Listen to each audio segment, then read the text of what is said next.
Hello, what's up? I'm Brian here doing another video for you guys, and this time we're going to be taking a look at a couple of updated shots for the Starscreams that were recently revealed. This is the Core Class Studio Series Bumblebee movie Starscream, and then also the Cybertron Universe Starscream from the Legacy United line.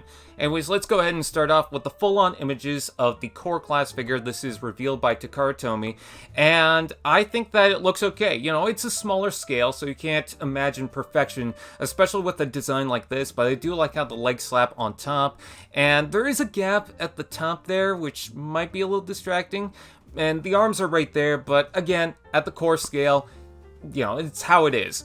But I do like the coloring. I like the blue, I like the red thrown in there. The yellow cockpit could use a trace, but for what it is, I think it's fine. Anyways, taking a look at the robot mode, one thing that I'm not a fan of is how the cockpit lines up in the torso. It just looks too long and too straight. Now, I do like the fact that they're using the proper nose cone and cockpit for the torso. I imagine the nose itself will fold into the body, but it just looks too weird, and the two sides are trying to fill it out, but it just looks segmented off. I'm not sure how I feel about that, but I think the overall toy is just fine as is. You know, I'm not going to make a big deal over it. It's fine as a core class Starscream, and it will go well with that core class Shockwave. Anyways, moving on, we also have the Cybertron Universe Starscream. Now, there's a couple of updated photos. Some of them are in box, and then some of them are in hand. I'm going to take a look at the in-hand images to touch up on a couple of things, but the main thing I wanted to point out here was the fact that it does come with a cyber key. The original Cybertron toys had the cyber key gimmick where you push it in and it will unlock some sort of feature, so they're trying to reference that here. I feel like they could have done that with the Metroplex, especially considering he has the golden cyber key of the giant planet, but unfortunately, they didn't do that. Better late than never. They're finally acknowledging cyber keys. It won't unlock anything. It's just there, but I'm totally fine with that.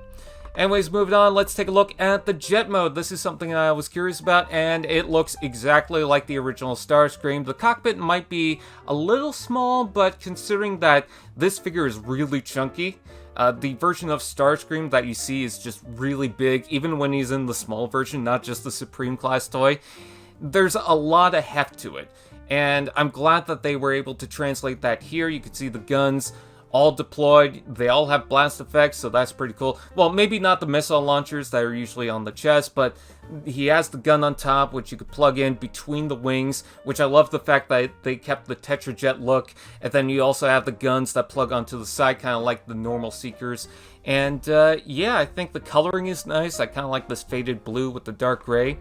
Anyways, taking a look at the back, I just wanted to acknowledge that, yes, it will include the cyber key, and you can plug that on there. And then also, it seems like you will be able to plug a blast effect on the underside of the back. It's got two turbines on the side, but then in the middle, you've got this centerpiece that, yeah, it looks like you can add something there. And then taking a look at the robot mode, so obviously he will be able to hold the gun. It doesn't have a launching feature, of course, but it's all in transparent purple. It looks like Dark Energon, and he just looks fantastic. I'm really excited for this toy. I'm loving the Cybertron designs. And he also has two blades in the arms. I thought what they were going to do was you could plug the gun onto the other arm, but no, he has two deployable blades. Ugh, I messed up on that. Anyways, yes, he does have two blades, so that's pretty cool. And you can also plug the pods onto the upper arms, which is where they should be, but you can also plug them on the lower arms. Another thing I want to acknowledge was the fact that the face doesn't look like a skeleton. It looked kind of weird in the original photos.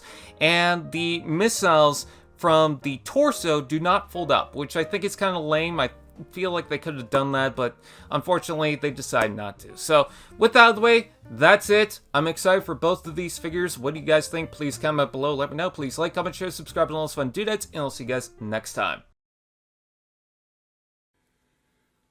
AllSpark TV. Now that's just prime.